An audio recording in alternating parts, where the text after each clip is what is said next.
Hey there, Georgie here with Ukraine Matters. Merry Christmas.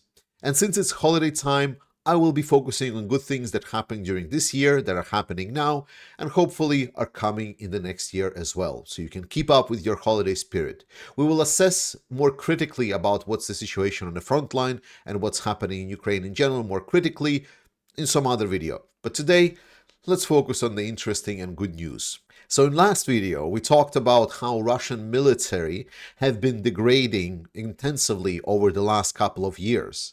And I've showed you a video about, Russians attacking in civilian cars that are outfitted for the assaults. Well, Azov brigade actually made a hold my beer kind of moment, and they posted a video where Russians are attacking the positions, storming the positions of the Azov forces on electric scooters. I will post a link to that video of Azov in the comment section down below so you can watch it yourself. There's a lot of graphic images in there. Of course, you have been warned, but it's definitely a degrading factor of the Russian military. And we've seen this on 2024 becoming more and more obvious, that even the Western shill media are actually reporting that, yes, Russians are indeed running out of the ammunition. But we covered this plenty in my last video, so let's just move on. Another important thing that we've been gaslighted for a while now is that allowing Ukraine to strike Russia with long-distance weapons will not bring any benefits. And while for us following this war, oftentimes people are asking me question whether that decision actually made some kind of benefits, and the answer is yes, it did. Even the fact that Russians now are just forced to have their aviation stored further than the direct front line on the Russian close airfields is already bringing benefits to the Ukrainian armed forces. It's not, unfortunately, what everyone was hoping for, that we would just see all those airfields being destroyed daily, but it is definitely allowing Ukraine to breathe a little bit easier, especially against the aviation bombs that have been a prevalent threat all these years. The effects of the ATACMS and long-range strikes are becoming more and more visible. This post was from December 13, and since then it's been more and more news that indeed these aviation bombs have been slowing down in frequency, which is amazing news for Ukrainian defenders. Beyond that, something that I pointed out in one of the streams, and I think it's important to point out also on the video like this, is that Ukraine and Ukrainian production facilities are ramping up and are getting better and better and better. And while a lot of data is hidden, while a lot of information is just never coming up, we already know that Ukraine is right now becoming the country with the biggest production of self-propelled artillery vehicles. Ukraine is releasing at least 18 Bogdana self-propelled artillery cannons monthly, which is a lot, and it's the biggest one in Europe. Moreover, another data point that is extremely crucial to see is that last year in December, Zelensky stated that in 2024, Ukraine will produce over 1 million drones. And at that time, this seemed like it would be some kind of a wet dream, that it's gonna be maybe close to it, but it felt that it's not really possible. Well, the important thing about this number of 1 million drones, that it was actually already reached by the end of September, October. So the 1 million drone, Ukraine not only reached that number, they actually outproduced that number significantly, outpaced this. And drones are a big game changer, so Ukraine is definitely investing more in their weapons production. And another point to that is that the allies have been starting to build a lot of drone production facilities, and they have been investing into Ukrainian production of drone facilities. So all of these things combined allow Ukraine to build a new drone-based military. So it's great news, and drone warfare is definitely the future of the Ukrainian defense force, and the allies are seeing it, Ukraine is seeing it, and they are investing heavily. So good job, everyone that contributed to the FPV drones, to all of the other drones. You made this happen. But Ukraine is not stopping there. We've seen a lot of that drone technology also translate with Ukrainians developing their own long-range drones. Remember those first two drones that struck Kremlin like some time ago? Those were some early variants. And then there were some new, slower-moving drones that the Ukraine started producing in batches. And now we're hearing there's a lot of different drones, and a lot of the drone technology actually laid the groundwork for the long-range missile technology. A lot of the different missiles that are now being developed, including some of the multi-thousand-kilometer ones, are based on some of that drone technology. We will see next year in 2025 as Ukrainian drone technology are incorporating a lot of the jet-propelled drones. They're incorporating a lot of the AI-guided drones maybe going to the enemy territory. So we will see strikes along all of the Russia being extended. We will see longer strikes. We will see strikes where Russia is not expecting and in a way that it's not expecting. Because another thing that happened this year in 2024 was severe degradation of the Russian anti-air systems. Ukraine opened a hunting season for Russian anti-air systems, and it's been absolutely decimating this. Right now, Russians are pretty much scrambled. Oftentimes, when you see videos and some of the Ukrainian drones are attacking valuable Russian targets, we see that there is no shooting in the background, there is no missiles working, systems working, and while Russia is trying to put up some forces, it's very clearly obvious that they are not really able to protect everywhere, everything all at once, and Ukrainians are always finding a way. There is a lot of underreportment of what specifically got destroyed. We oftentimes only see the news when some kind of a big weapon storage facility has been struck, or when we see some kind of oil depot being in flames, because civilians are filming these videos. And then media and other outlets are picking that up. But I myself am focusing, following a lot of these strikes. And actually the strikes inside of Russia are a lot more prevalent, and they're dealing a lot more damage than it's actually being reported. We must not neglect that, and remember that when Ukraine started 2024, they had almost none possibilities of striking targets inside Russia. Now, Russia is becoming wide open. North Koreans have entered this war this year, and while I have a lot of strong words to the people that are not responding aggressively enough to this move, we see that in general, North Koreans are completely unsuited right now to fight in this war. So while it is definitely terrible that we are seeing these forces from the land that has no ground to have in Ukraine, it is also good to know that right now they are not posing any force, but we should definitely not discount them. But as for right now, Zelensky is claiming that from the initial 10,000 force that was essentially removed, they already suffered over 3,000 people casualties, which is immense. Then to some European matters. Robert Fico, a very pro-Russian Prime Minister of Slovakia, has visited the war criminal of the 21st century, Vladimir Putin. And it sparked some protest inside of Slovakia, but more importantly, they didn't really make any public statements together, so there is not a lot of publicly known about what was the point of the visit, but it doesn't really require to having a degree to understand that he went to talk with Putin to see if he can get somehow more of that Russian gas. Robert Fico and Slovakia were very dependent on the Russian gas, and they were having good time because they were able to get it cheaply with a lot of discounts, specifically from Putin, because Putin really wanted to have some kind of foothold inside of Europe. And Ukraine has stated that they will not be transitioning any more Russian gas starting January 1st, which is amazing news, and it should have been done before. It would be like morally correct, but the contractual obligations obviously stated otherwise. So my answer to Robert Fico and whoever else tries to defend that Ukraine is trying to starve out Slovakian economy, there is right now a new person coming in charge of United States who is very interested in securing more and more trading agreements with United States. And he specifically would like to sell more of the US gas and oil.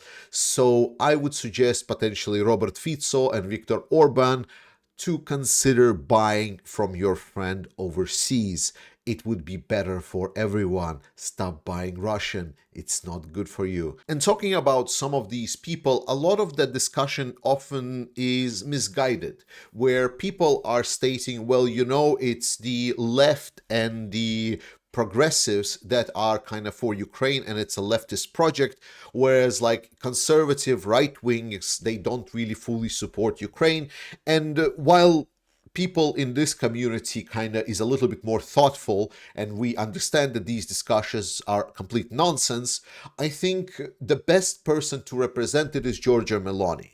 Giorgia Meloni has been a prime minister in Italy and she's been a vocal supporter of Ukraine, and she has been actually labeled to be far right inside of Italy. And I think this is crucial. Her position specifically is crucial, that you can be on the right wing of on conservatism and so on and still stand for the right things. You can still stand for closing down the migration, becoming maybe more liberal with the government, right, allowing people to do more, having more free business, reducing the tax burden, and other things that are dedicated right-wing talking points. But it doesn't mean that you need to sell off your soul and consciousness to the Russian dictator.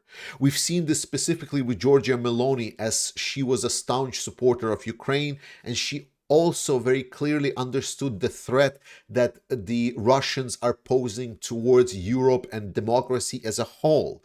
And I think that is crucial, especially because we've seen in 2024 Europeans coming around, understanding more and more that Russians are definitely not our friends. We've seen this in a lot of our political environment. While I always complain that our environment needs to do better because I know we can do better, overall, I've seen a lot of changes in the narrative. Specifically, the Nordic region has been coming around very, very strongly in understanding the threat for democracy that Russia is facing. Moreover, we've seen that even in Germany, some of the strong narratives are finally taking hold, though there is still a little bit of a movement up and down, but that's a topic for another discussion. My hope is that in 2025, we will start also breaching, as a lot of these right-wing politicians, if you want to say so, maybe come to power or become part of the coalitions, that we will see these perspectives also come to an understanding after interacting with Russians and Putin, that Russia is not really a very trusted partner, so to say, if I can put those words in my mouth.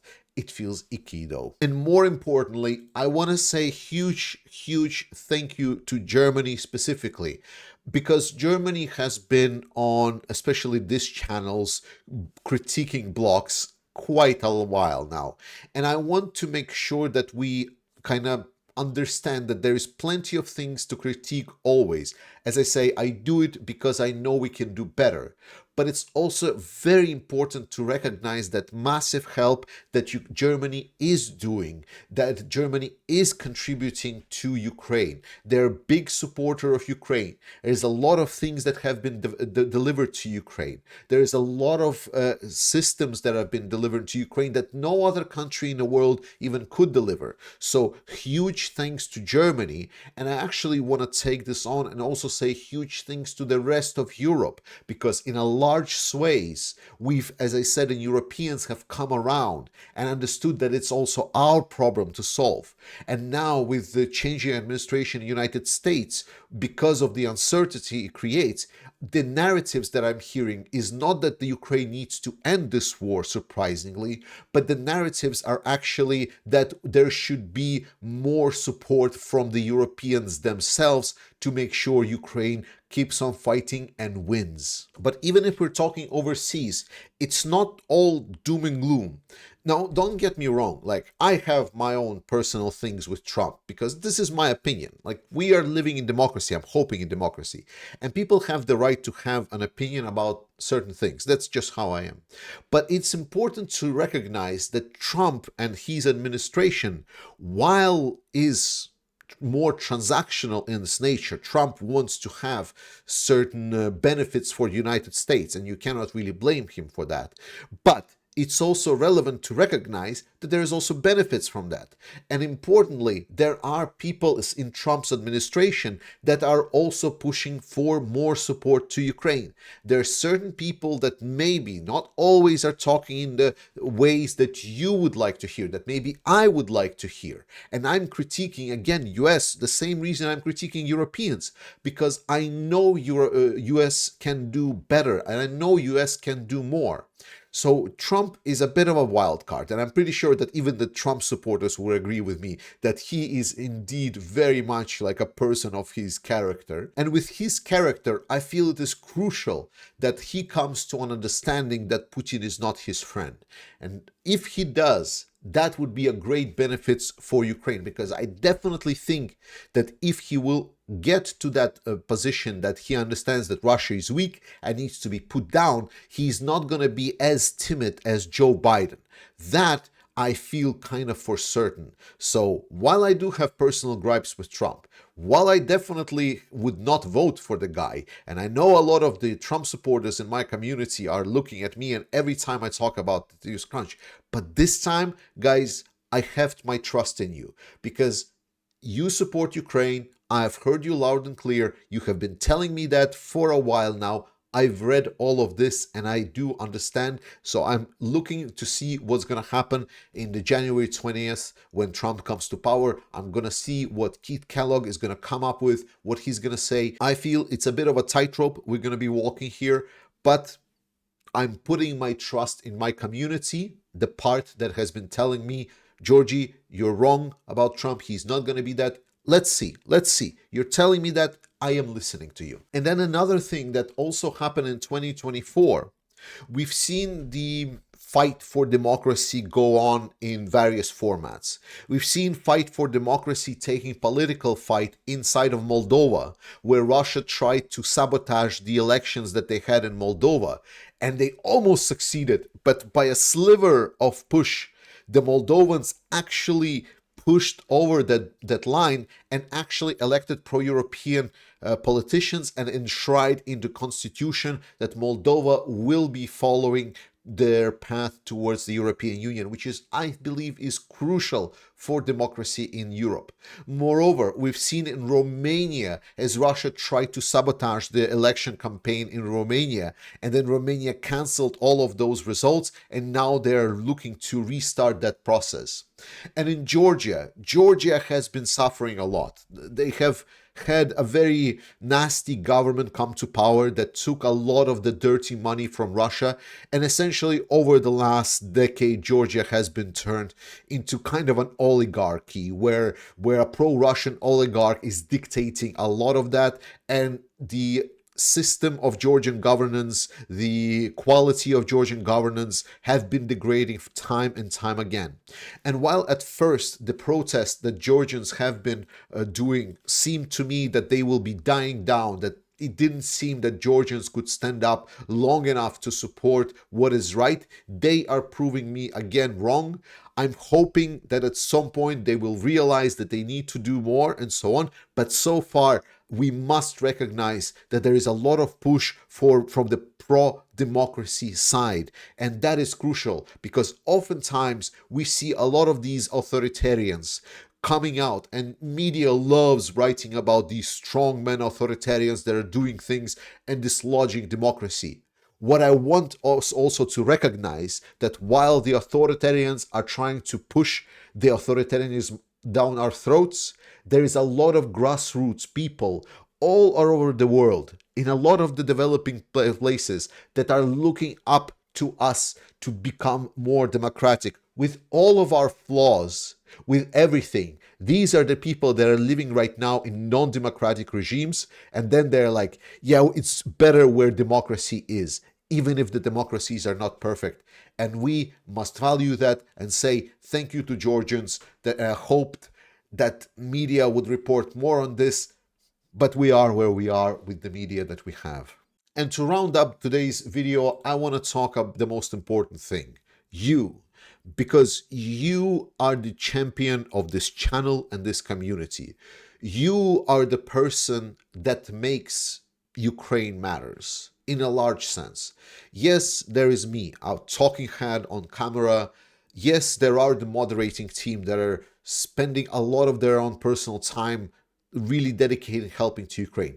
But all the contribution, all of the thank yous, all of the videos that we've seen from the actual fighters of the Ukrainian armed forces was because of you, because you're watching this channel, because you are able to share this channel's videos to other platforms, you are spreading the good word for Ukraine, you're continuously staying engaged for Ukraine, you're writing your representatives, and if you have some disposable incomes, you're also helping. So thank you. Thank you, thank you, thank you. From all of the Ukrainian supporters out there, we appreciate each other that you are staying engaged and you're staying in this fight. This has been a hard year and it's going to be still very hard. And we're going to talk more and more about it. I'm not going anywhere and more is to come. Merry Christmas. I love you. Slava Ukraini, and I'll see you next time.